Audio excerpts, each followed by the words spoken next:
ماہ رمضان کے 28ویں دن کی دعا۔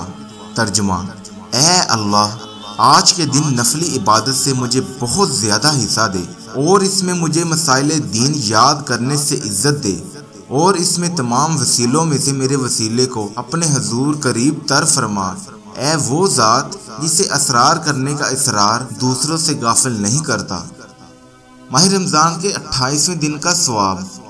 آپ صلی اللہ علیہ وآلہ وسلم نے فرمایا، 28ویں دن خداوند عالم تمہارے لیے جنت الخلد میں 1,00,000 نور کے شہر دے گا، اور جنت المأویٰ میں 1,00,000 چاندی کے محل دے گا، اور جنت الفردوس میں 1,00,000 شہر، اور ہر شہر میں 1,000 کمرے، اور جنت الجلال میں 1,00,000 مشق کے ممبر، اور ممبر کے اندر 1000 گھر زعفران کے ہوں گے، اور ہر گھر میں 1,000 در اور یاقوت کے تخت ہوں گے، اور ہر تخت پر ایک بیوی جو کہ حور العین ہوگی وہ بیٹھی ہوگی۔